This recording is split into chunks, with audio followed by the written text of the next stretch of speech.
Assalamualaikum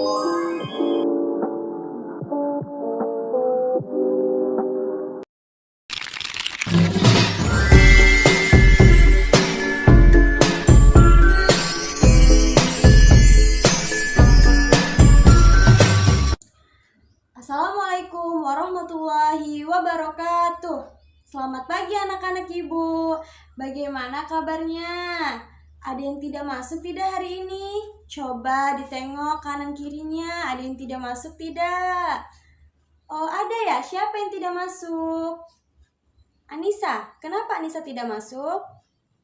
Oh, sakit. Oke, kita doakan ya. Semoga Anissa lekas sembuh dan segera bisa bergabung kembali ke ruangan kelas ini bersama kita untuk mengikuti pelajaran. Oke, masih pagi kok kayaknya udah pada lemes ya. Ibu di sini punya ice breaking supaya kita lebih bersemangat dan tidak ngantuk nanti di saat kita melakukan pembelajaran. Oke, ice breakingnya seperti ini. Ikutin ibu ya. 1, 2, 3. Tangan kanan, tangan kiri mempunyai jari. Direntangkan, dibengkokkan, putar pergelangan. Acung depan dilentikan, ayo tepuk tangan. Tepuk tangan semua, angkat kaki kedua. Ke atas tangan kita, di pinggang keduanya. Badan kita bungkukan, rajin wahai umat. Berdiri dengan tegak, balik kanan serentak, balik kanan serentak. Oke, itu tadi ice breakingnya ya. Semoga kita semakin bersemangat mengikuti pelajaran kita hari ini. Oke, kita mulai ya. Pada pertemuan hari ini, kita akan membahas materi tentang interaksi sosial dan interaksi manusia dengan lingkungan. Disiapkan ya alat tulisnya untuk merangkum materi yang akan Ibu sampaikan nanti. Oke. Interaksi manusia dibagi menjadi 2. Ada yang tahu tidak apa saja?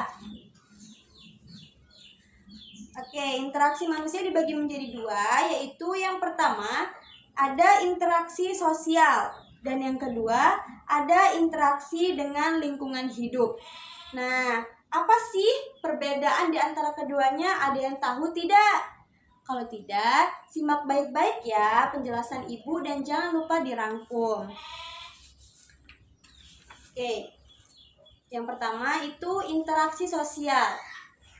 Interaksi sosial adalah hubungan-hubungan sosial antar manusia. Sudah?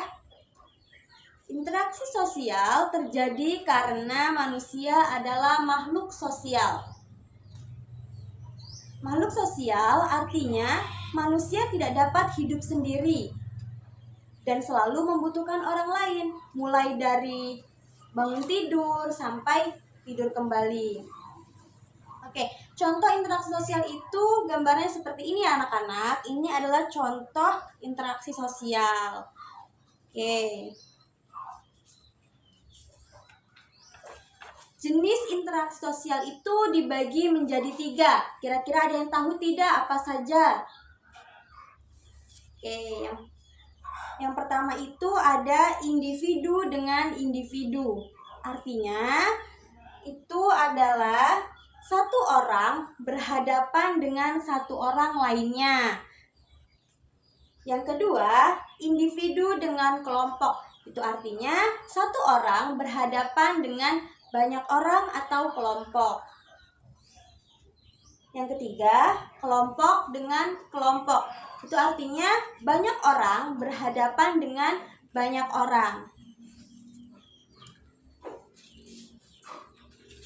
Nah, supaya kalian lebih memahami interaksi sosial, di sini Ibu akan berikan contoh interaksi sosialnya. Di sini yang pertama itu individu dengan individu. Di sini ada contoh interaksi sosial individu dengan individu.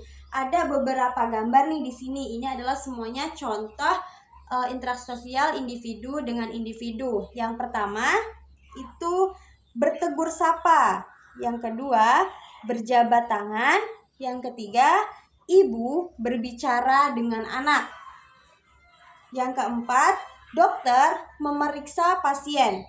Yang selanjutnya, kasir melayani pembeli, atau misalnya ibu warung melayani kalian yang sedang membeli jajan, gitu ya.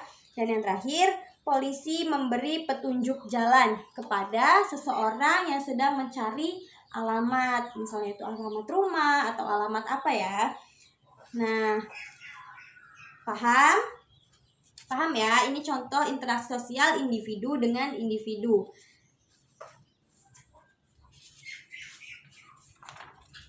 Selanjutnya itu ada contoh interaksi sosial individu dengan kelompok. Di sini ada contoh 3 gambar ya anak-anak. Ini adalah contoh interaksi sosial individu dengan kelompok. Yang pertama itu ada guru sedang mengajar muridnya. Nah, di situ gurunya 1 orang berhadapan dengan sekelompok murid. Contohnya ibu. Ibu di sini 1 orang berhadapan dengan kalian sekelompok murid gitu ya. Dan yang selanjutnya, Pak Ustadz sedang ceramah di depan jamaah. Pak Ustadznya 1, tapi berhadapan dengan banyaknya jamaah sekelompok orang ya. Yang terakhir, berpidato di depan halayak umum. Yang berpidatonya 1 orang, tetapi berhadapan dengan banyak orang gitu ya. Nah, contoh interaksi yang selanjutnya itu adalah kelompok dengan kelompok. Ya, di sini ada 3 gambar lagi nih anak-anak ya. Yang pertama itu 2 tim bertanding sepak bola. Tentu kalian semua sudah tahu ya kan, 1 tim sepak bola itu berjumlah berapa pemain? 1 tim itu kan berjumlah 11 pemain. Itu artinya berarti 11 orang berhadapan dengan 11 orang atau kelompok dengan kelompok.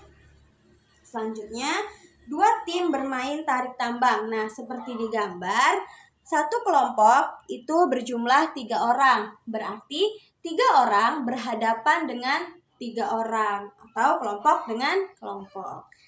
Nah, selanjutnya, kelompok pramuka bekerja sama dengan kelompok PMR.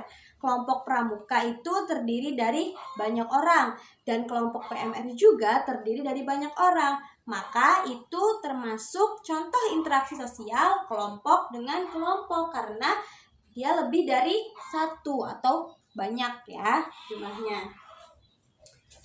Oke.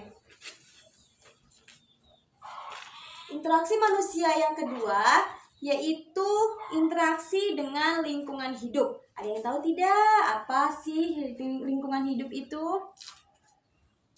Nah, interaksi dengan lingkungan hidup merupakan interaksi antar manusia dengan lingkungan yang terbentuk secara alami. Misal gunung, sungai, rawa itu adalah merupakan contoh-contoh lingkungan alam. Selanjutnya, contoh interaksi dengan lingkungan hidup atau alam. Nah, di sini nih ada beberapa gambar contoh interaksi dengan lingkungan alam atau lingkungan hidup ya. Yang pertama, petani menggarap lahan pertaniannya. Itu artinya seorang petani sedang berinteraksi dengan alam atau melakukan kegiatan di lingkungan alam ya. Contohnya itu berupa pesawahan nih kan, karena dia menanam padi ya kan, menggarap lahan berupa pesawahan. Selanjutnya, nelayan mencari ikan di laut. Itu artinya nelayan sedang berinteraksi dengan lingkungan alam berupa lautan untuk mencari hasil bumi berupa ikan. Selanjutnya, penduduk mengambil kayu hasil hutan. Artinya penduduk yang tinggal di sekitar memanfaatkan hasil bumi, hasil sumber daya alam untuk untuk kebutuhan sehari-hari. Contohnya yaitu kayu bakar. Selanjutnya itu penambang belerang di gunung. Itu artinya masyarakat yang tinggal di pegunungan memanfaatkan hasil alamnya untuk memenuhi kebutuhan sehari-hari gitu ya.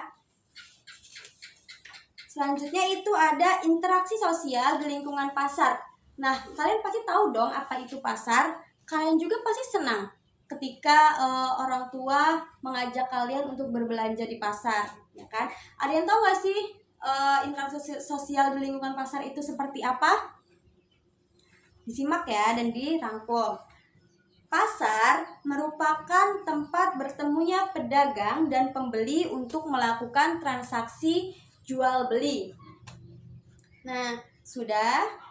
Interaksi sosial di pasar dapat terjadi antara penjual dengan pembeli, kemudian penjual dengan pemasok barang atau distributor, kemudian penjual dengan penjual, dan kemudian pembeli dengan pembeli. Penjual dan pembeli yang ada di pasar berasal dari berbagai suku, agama, dan tingkat sosial ekonomi. Oleh karena itu, dalam melakukan interaksi sosial diperlukan rasa toleransi yang tinggi dan tenggang rasa yang tinggi agar kerukunan tetap terjaga.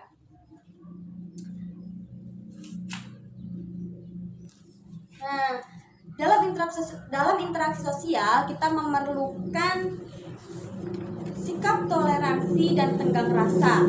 Ada yang tahu nggak toleransi dan tenggang rasa itu tuh apa sih?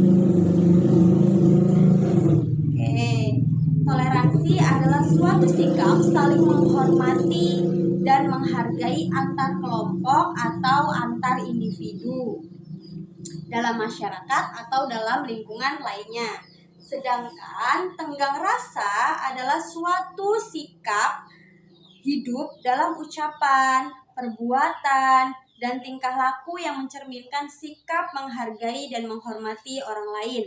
Nah, ada yang tahu nggak manfaat ketika kita memiliki sikap toleransi dan tenggang rasa yang tinggi? Ada 4 manfaatnya. Kira-kira ada yang tahu nggak? Nah, kalau tidak tahu, dicatat ya. Manfaatnya yang pertama yaitu kerukunan akan terjaga. Yang kedua, persatuan dan kesatuan akan meningkat. Yang ketiga, aktivitas berjalan dengan lancar. Dan yang keempat, kehidupan terasa damai. Sudah? Oke. Ibu rasa karena waktunya juga sudah mau istirahat, materi kita sudah selesai nih ya. Materi kita hari ini sudah selesai. Nah, bagaimana? Kira-kira sudah paham semua belum? Apa itu interaksi sosial? Sudah ya. Ibu ada PR buat kalian. Satu aja PR-nya. Buatlah contoh interaksi sosial yang ada di sekitar kalian. Nah, tadi kan interaksi sosial itu ada interaksi sosial individu dengan individu, ada individu dengan kelompok, dan kelompok dengan kelompok. Nah, itu masing-masingnya kalian buat 3 contoh ya anak-anak ya. Dikumpul minggu depan, nanti ibu nilai. Oke, karena waktunya juga sudah habis dan sudah waktunya untuk kalian istirahat, ibu cukupkan saja pembelajaran kita hari ini. Oke, ibu akhiri. Wassalamualaikum warahmatullahi wabarakatuh. Oke, selamat bertemu minggu depan anak-anak ibu. Bye-bye.